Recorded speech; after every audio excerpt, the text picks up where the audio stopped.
Hi all, I am Vlad Sparastoria and I know things. This is the Maschinenpistole. 40, of course. There are as many myths about the Maschinenpistole, 40 as there are about any German weapon. In general, this submachine gun seems extremely perfect, but it's actually a very simple submachine gun. The Germans were the first to use submachine guns during World War I. Some Italians will insist, no, the Villar Perosa. The Via Perosa is hard to consider a true submachine gun. Germans were the first to systematically use submachine guns. And there's no doubt about that. They used the famous Maschinenpistole 18, whose most obvious feature is the use of the special magazines from the artillery Luger. Obviously, those were not ideal magazines at all. And so one of the first things that was done after the war was to try to develop a weapon based on the Maschinenpistole 18, but better. The Maschinenpistole 18 and Maschinenpistole 28 were developed by Hugo Schmeisser, and the Maschinenpistole 40 is commonly known as the Schmeisser, even though he himself had nothing to do with it. So let's debunk this myth that Hugo Schmeisser had something to do with it, because he didn't. The only way he's involved is that he still held a patent on the magazine, because the magazine was derived from the Maschinenpistole 28, with an interesting unexpected consequence. Obviously, during the two wars, the Germans, partly in secret, tried to develop and improve the design for a submachine gun. And the Germans, together with the Soviets, were the ones who, probably more than anyone else in the years between the two wars, invested in submachine guns. Think about it. Great Britain didn't have any at all. They considered them useless. The other powers had them, but not in large numbers. At the war's start, they were common in Germany and became even more so as it continued. Submachine guns obviously offer an advantage. They are very compact, and in the idea of mechanized warfare, of mobile warfare, they fit in very well. It's no coincidence that the Maschinenpistole 40 has this part made of aluminum and some other parts made of plastic, to attach it to the hatches of armored vehicles and troop transports, to be able to shoot from a very stable position. And so, simply put, this weapon in this aspect shows us the importance of submachine guns for a war of movement. The Maschinenpistole 40 doesn't just come out of nowhere. Actually, another engineer, a certain Vollmer, developed a submachine gun called the Herma Maschinenpistole. Not very common in Germany, but interestingly, it was produced under license in Spain. This design still used a magazine that was on the side, which wasn't optimal. Side magazines unbalance the weapon. It's not perfect, but we now know it's best to keep the magazines underneath. That's why almost all weapons have a magazine underneath. It's more convenient and doesn't affect the balance of the weapon while shooting. It's not like it gets emptied and doesn't change the center of mass. There was an initial model called Maschinenpistole 36, which exists only as prototypes, which was mainly made of milled steel, with some modifications and simplifications. It was adopted as the Maschinenpistole 38.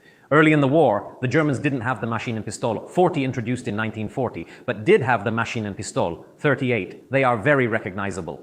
I'll put up a photo because the whole structure of the weapon is made of milled steel. The Maschinenpistole 40 is a later simplification of the Maschinenpistole 38, which in turn was a simplification of the Maschinenpistole 36. In particular, the simplification concerned the construction of the weapon's receiver. No longer milled, but with as much use of stamped parts as possible. In a nutshell, this receiver is actually a metal tube, no longer milled, but stamped, with this lower part made mainly of aluminum and bakelite, which is a type of plastic, reducing its weight, complexity, and production cost.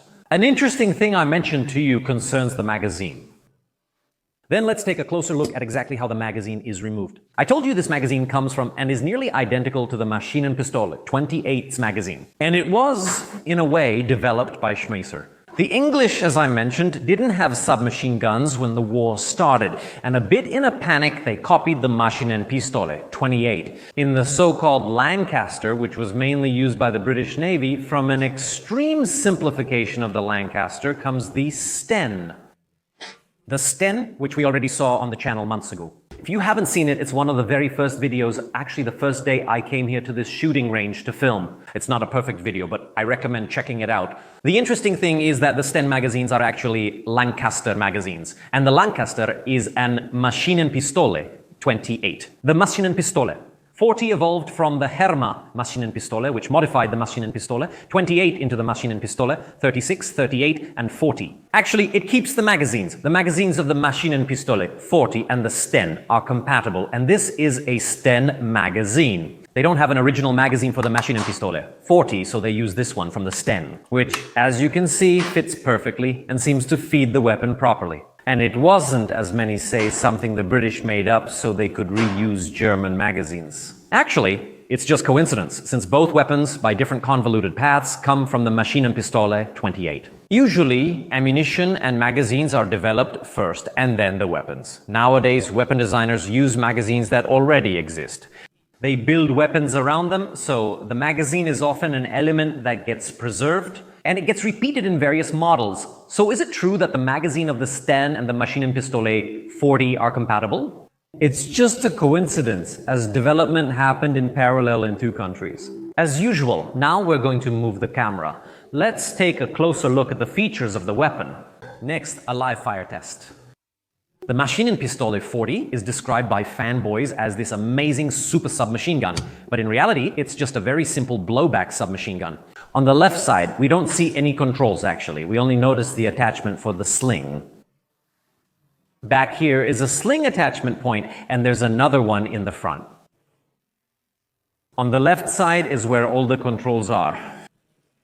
First of all, the magazine releases this big button. By simply pressing it, it allows me to remove the magazine.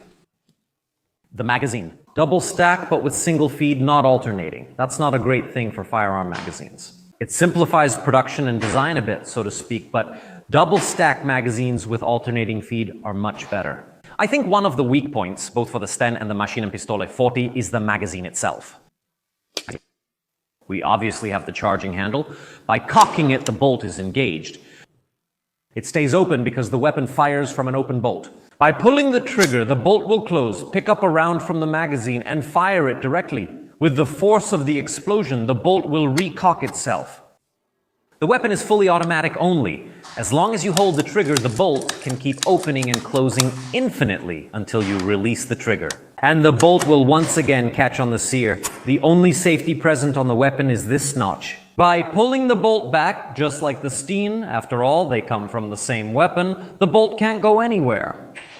We have a two-position rear sight. The first is the standard 100 meters. By raising this other flap, we get 200 meters. Disassembly is also very simple. Obviously, first we release the spring by letting the bolt close. We've already removed the magazine, clearly. Underneath, I have this kind of screw. I need to pull this screw outward. On the weapon, it's downward, but if I flip it, it's upward. And on the spring, I have to pull it and rotate it so that it stays up. So I leave it up in this position. And now I can take the weapon. By pulling the trigger, I can rotate the top part.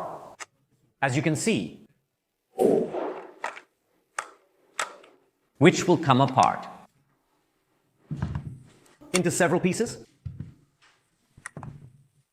We have the weapon split into two parts. The lower part has a simple firing mechanism. You can see the sear just lowers and stays down.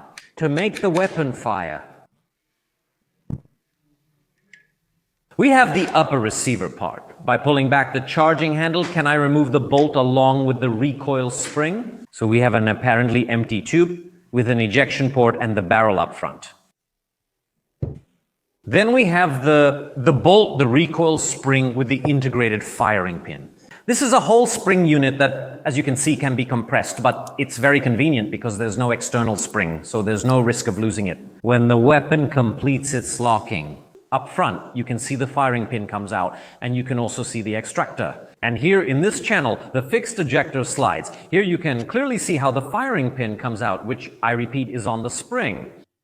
In my opinion, it's an unnecessary complication. They could have made a fixed firing pin. There's really nothing else to say, because it's just a simple master submachine gun. Reassembling it.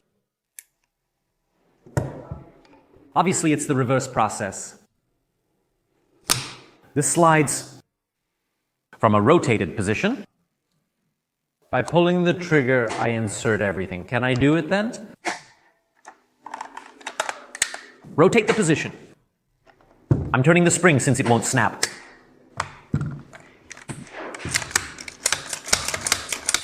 And the weapon is ready to use.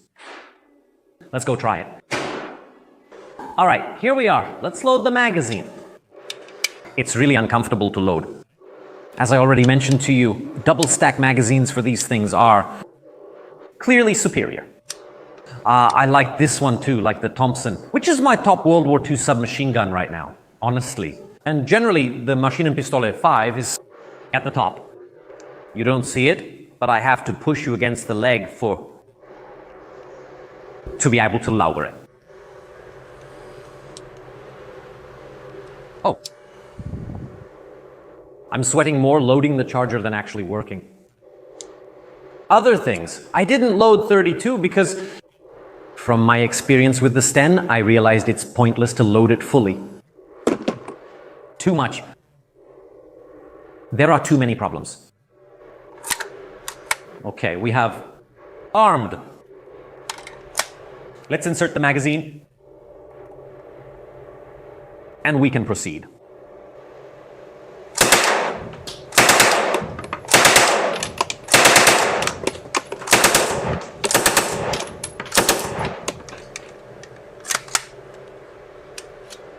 And I'm already done. Okay, I'll tell you. I like it a lot. It's a very simple submachine gun, but I found it more comfortable and ergonomic than the Sten. I like the Sten, but you could clearly feel the imbalance as you fired. This weapon stays well balanced. The rate of fire is very slow, very, very, very controllable. The stock isn't the best, but with this type of weapon, it's manageable also because it doesn't really kick that much since the weapon is pretty heavy and what can I say? Here's how I shot from 25 meters. In automatic mode, as you can see, the bullets went all over the place. As you can see, I mostly aimed at the center, except for a few shots, which slipped away because of the automatic fire. To try a good weapon. That's all from me at the shooting range. As always, I remind you that these things are made possible by my Patreon supporters. Ammunition isn't free and neither are these weapons. So, as always, if you're interested in supporting me, follow the link in the description. See you next time.